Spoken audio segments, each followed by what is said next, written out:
Welcome back, people. The dynamic duo is whole once again, just in time for a peek into the fantasy side of things for keeper and dynasty leagues, some injury news, and of course, big time bets for Thursday's board. Let's get this money. You're Locked On Fantasy Hockey, your daily podcast on fantasy hockey. Part of the Locked On Podcast Network, your team every day.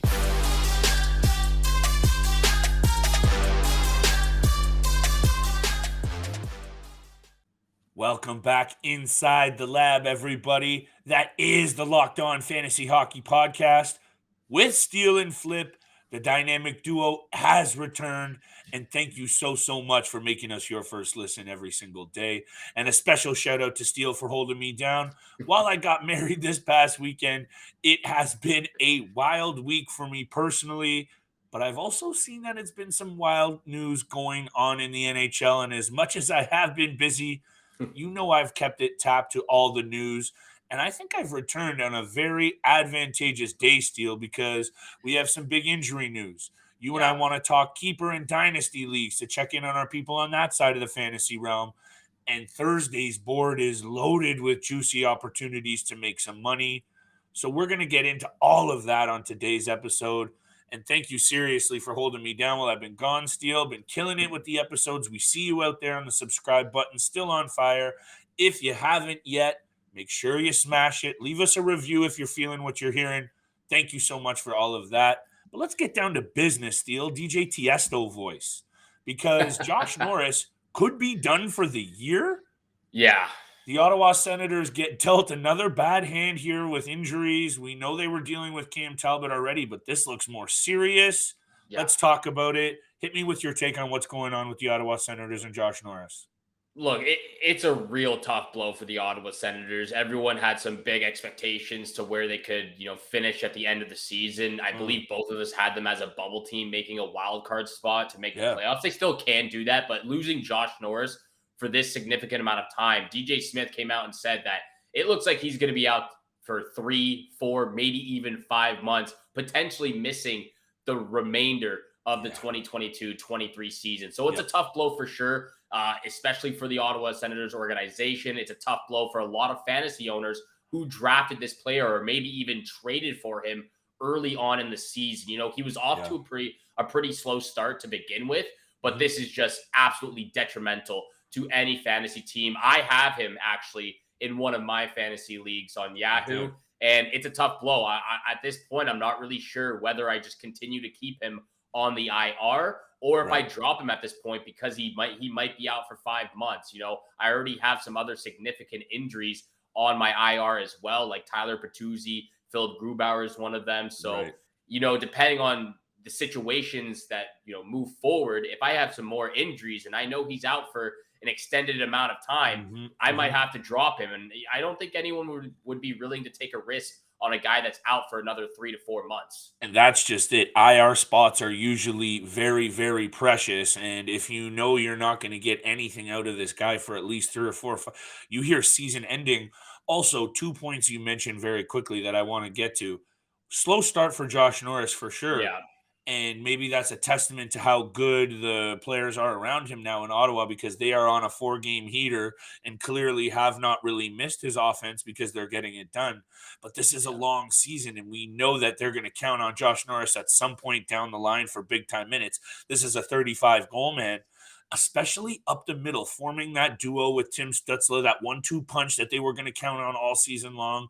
And I think I want to quickly mention before we get to, because this keeper dynasty chat, Steele, we're going to highlight some players that are only owned at a few percent, some guys that could bolster your keeper or dynasty team with a little offensive punch, some guys who are on some good starts.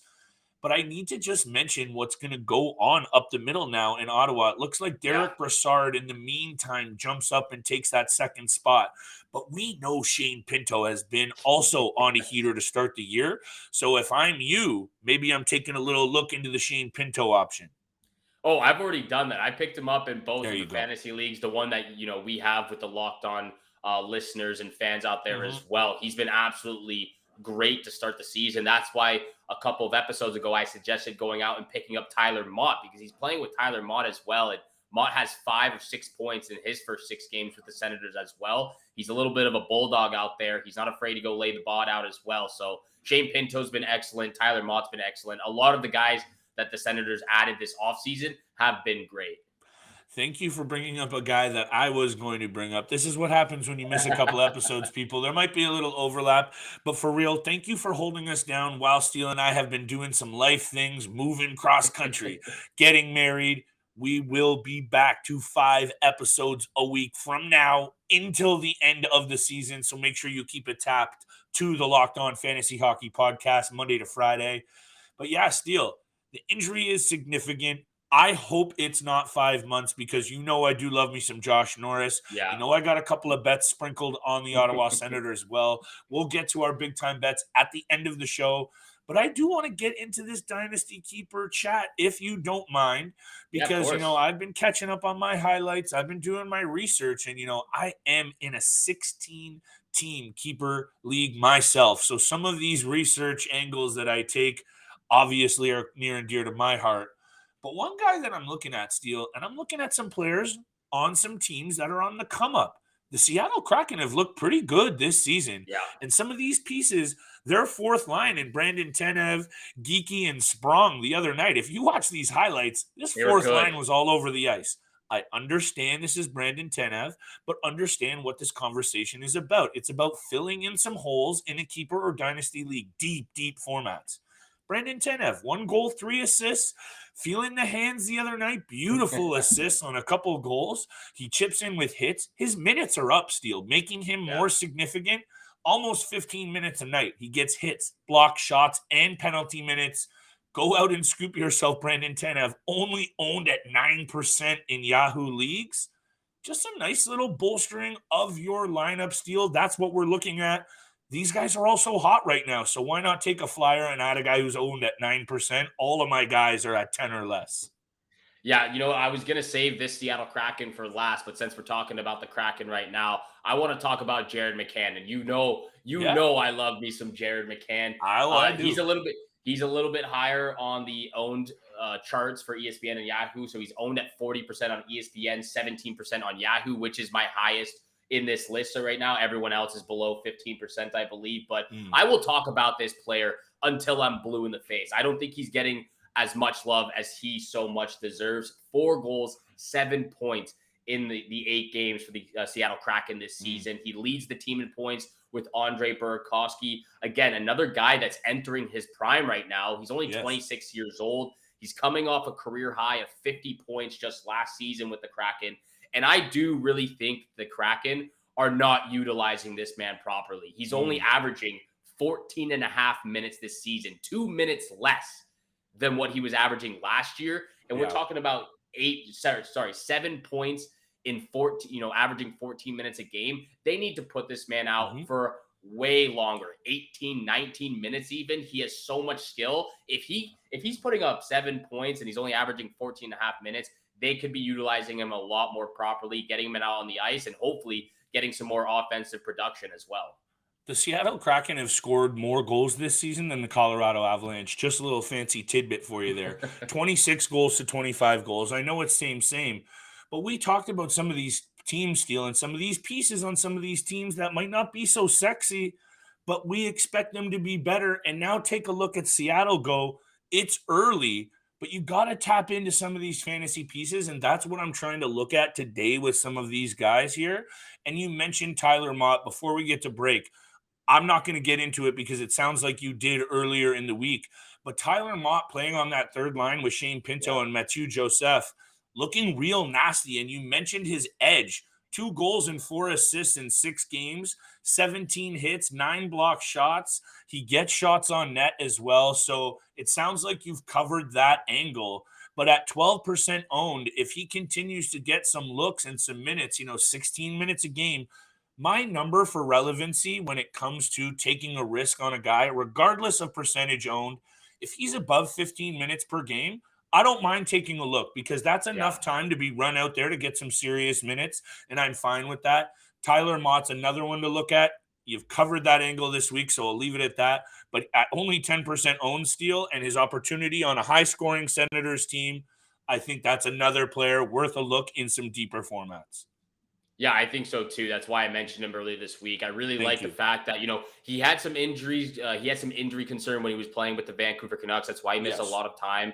I think his career high was only 16 points, I believe, back in 2018. But, the fact that he's starting this strong with the Senators and he's got Shane Pinto, he's got Matthew Joseph, some other young guys to help him in the offensive zone as well. I think it gives him a lot of opportunity. And so far, he's taken advantage of it.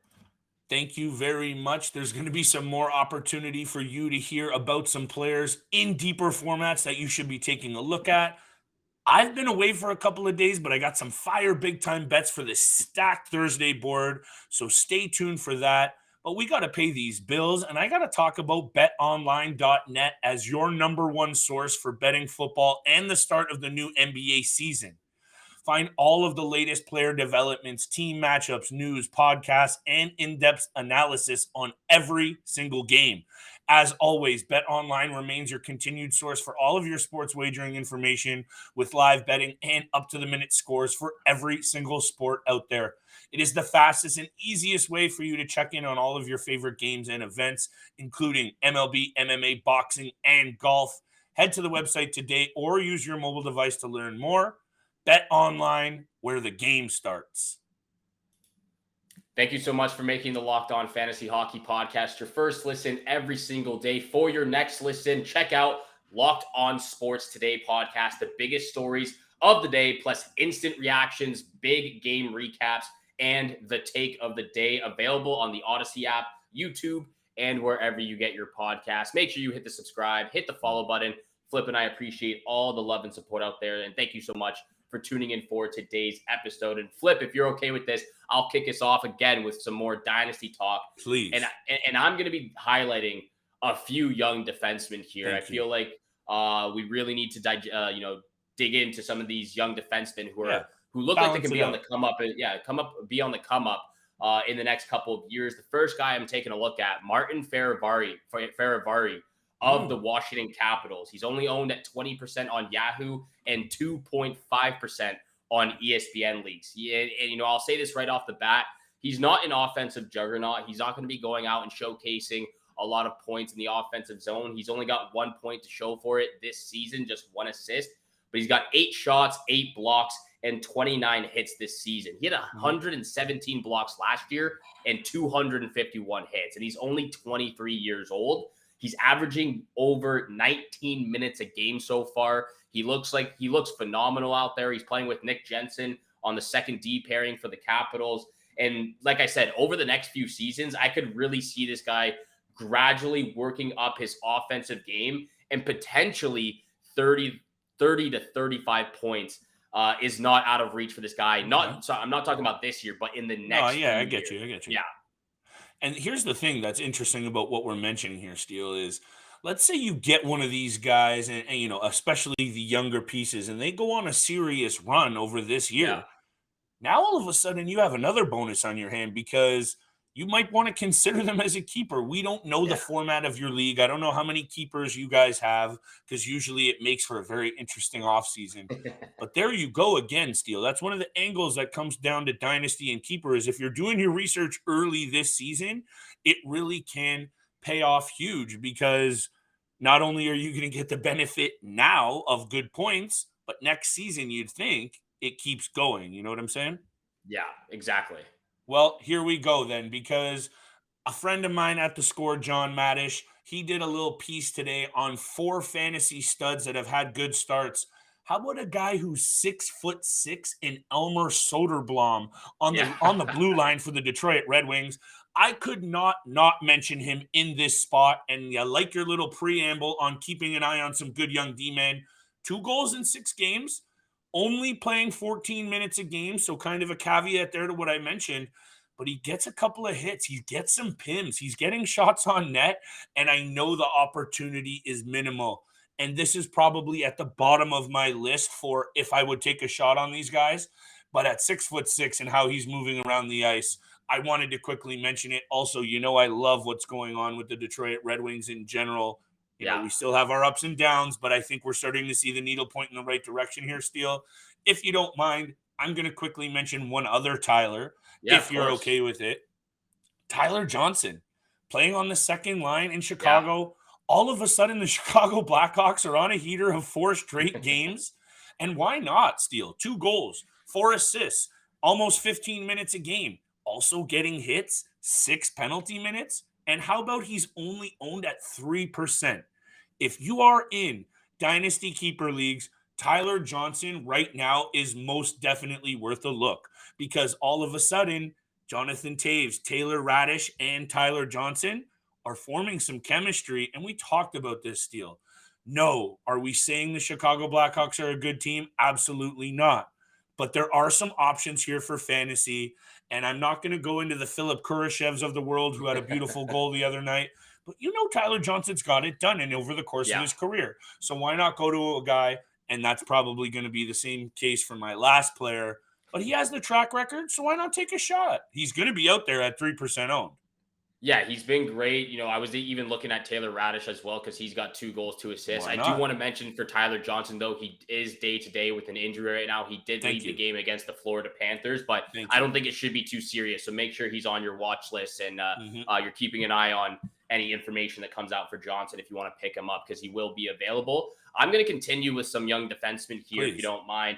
Connor Clifton of the Boston Bruins. I think he's played phenomenally so far this season. He's owned at 23% on Yahoo fantasy leagues, only 8% on ESPN leagues. And for me, for categorical or banger leagues, he's an absolute beauty. He's got 4 even strength points so far this season, all 4 of them being assists. He's got 14 penalty minutes, 15 shots, 11 blocks, and 23 hits. And he's going to have a career year this season. There's no question about that for me. His career year was actually last year. He had 10 points in 60 games. He's already at 4 points in 7 games. It's going to be a career year for points, shots, hits, blocks, any category that you could think of for Connor Clifton. He's been absolutely great. Kind of filling in that position, not filling in for Charlie McAvoy because he's on the second D pair, but whenever Charlie McAvoy comes back, he should continue to play this great because he's doing a fantastic job. And I really like the way he's played.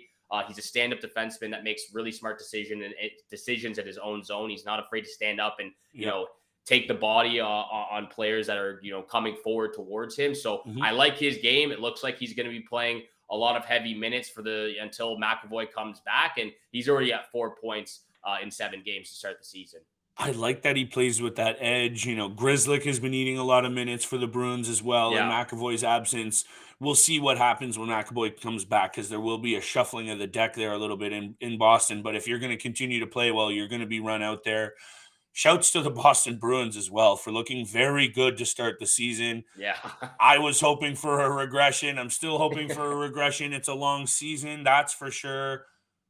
I want to get to our big-time bets. I have one more player that I want to mention, Steele, in terms of this dynasty look. Actually, that's a lie. There's 2. So let me start with the first one. Eric Holla has been slotted in on the line with Jesper Bratt and Jack Hughes in the absence of Andre Palat. Palat is now on the injury list for the New Jersey Devils. We don't know with what or for how long, but Eric Holla now has 3 points in his last 2 games. He chips in with shots. He chips in with hits as well.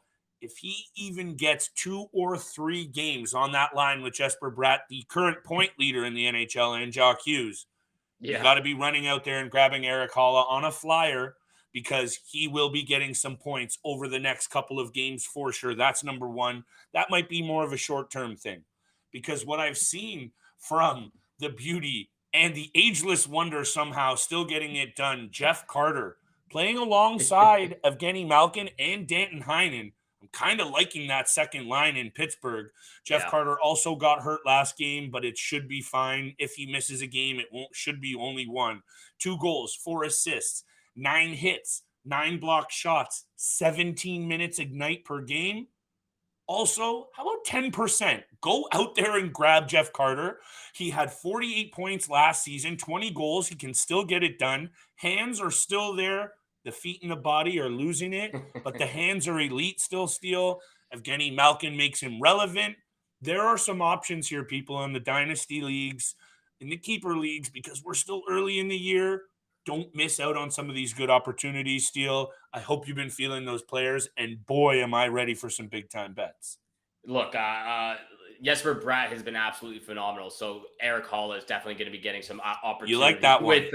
Oh yeah, Bratt has been absolutely phenomenal. I think he's got 9 or 10 assists in the season so far. Jeff Yeah, Carter is also another pick as well. assist. He is this assist leader so far. That's a lie. Point leader with 12, and how many Yeah, assists? I think Brad has like 8 or 9 assists at this point. He's been absolutely phenomenal. I do have one Yeah, last player, so I'll get to that after the break. But please. first of all, just want to thank everyone out there for making the Locked On Fantasy Hockey Podcast your first listen every single day. Don't forget, we are free and available on all podcast platforms, which also includes YouTube. So please hit the subscribe, hit the follow button. We appreciate all the love and support out there. And before we get to big time bets, Flip, I know we want to get there. We'll get there very quick, but I'll make this very quick with Who my you last got? player. Your last guy. JJ Moser, 3% on Ooh. Yahoo, 4.5% on ESPN. I'm highlighting young defensemen for the keeper dynasty leagues this season. I really think they can really, over the next few seasons, they can come into their own and develop into a very strong defenseman for their organizations. I've liked his game to start the season. He's confident with the puck in his own zone. He's averaging just under 24 minutes a game. So at 22 years old, he's playing some heavy minutes for the Coyotes. He's got a very lethal shot when he decides to shoot the puck. He's only got 6 shots on net so far, but when he does shoot, it's very lethal. He hits his target almost every single time. And I believe this guy is going to find some success at the NHL level over the next 2, 3, 4 seasons. And it seems like Arizona, the organization really does love him as well. So I'm looking at JJ Moser at 3%.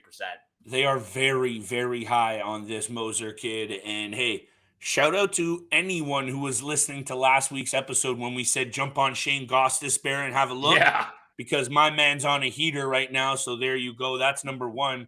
We also said on that episode that this Moser kid might be worth a look. And here you go, Steele, doing the same thing.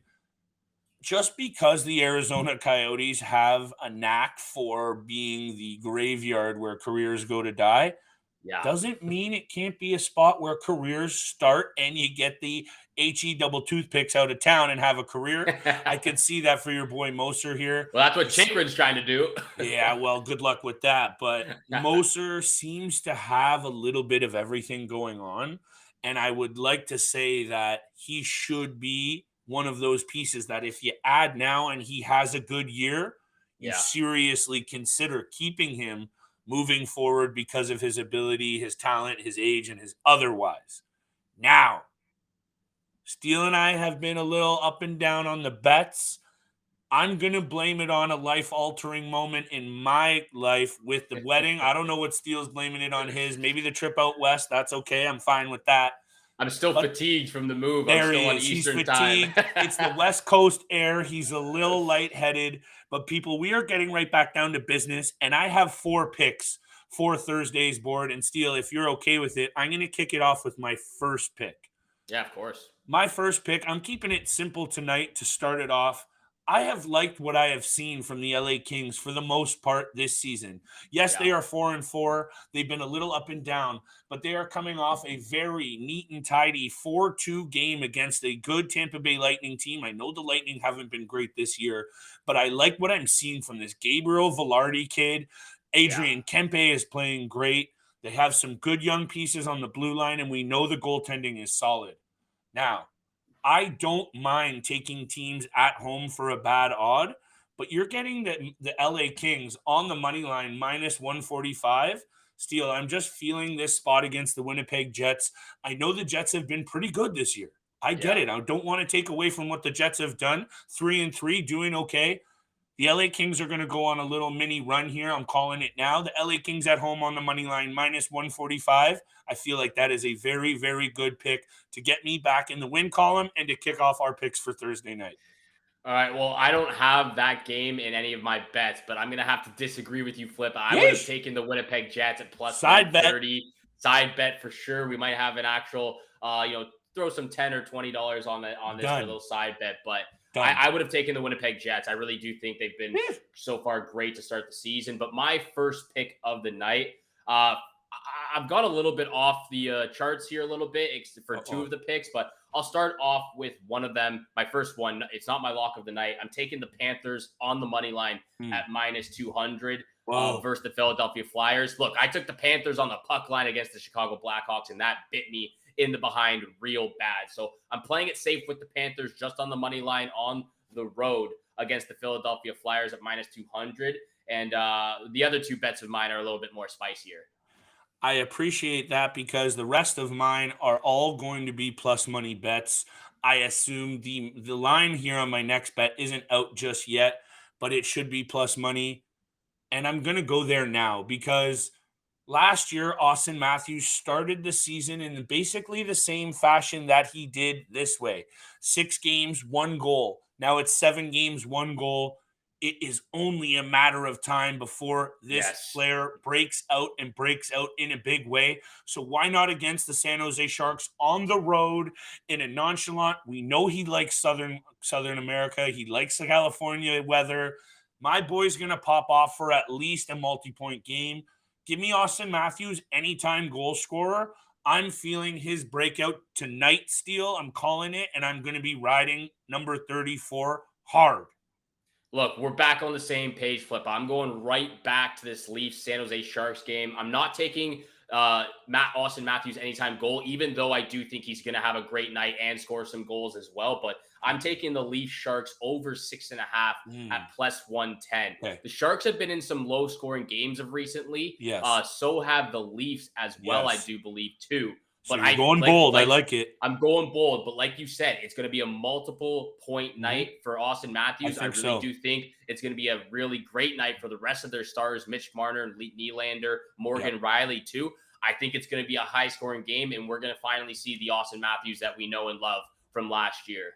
Yeah, I got to keep going back to the well with this until I see him pop off because he's just far too good. This isn't a scenario where, is he going to be able to do it? Maybe we've seen the best of Austin Matthews. That's not the case with this player. He has gotten off to a slow start now in back-to-back seasons. We know the Leafs are in flux in a couple of key positions. This is what happens. It's okay. We're at game 8.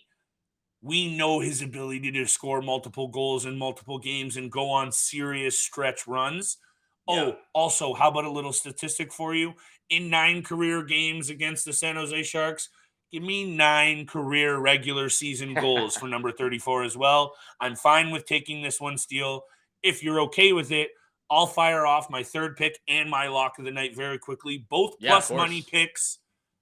The Ottawa Senators were dealt a very serious injury blow with the Josh Norris news, and I understand that now there's going to be a lot more pressure on some of that lineup, and in comes a Minnesota Wild team who started off real slow and is now starting to figure things out a little bit.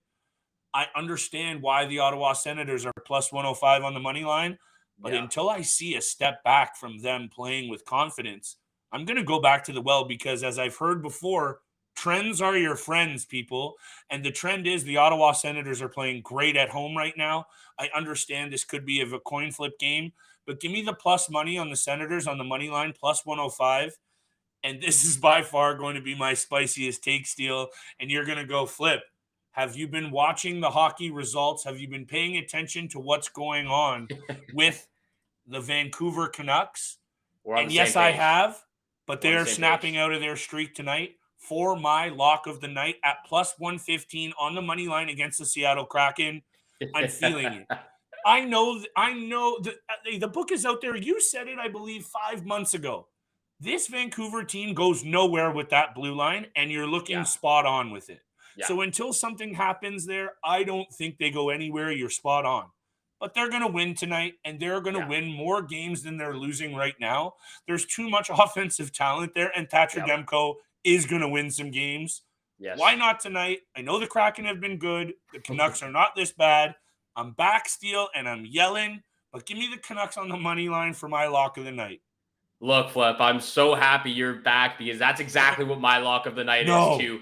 Canucks on the money line, plus 115 against the Seattle Kraken. Look, I said this in yesterday's episode when I was doing the buy low, sell high. I had Thatcher Demko as a buy low type of player. We know the Vancouver Canucks are terrible right now. We know that they have some great offense that is not producing. We know that Thatcher Demko has not been the Thatcher Demko that we've seen in the past. And I even said it before the season started that I had him as a top 3 goalie in voting for the Vezina Trophy. Probably not anymore, but he's too good to continue playing like this.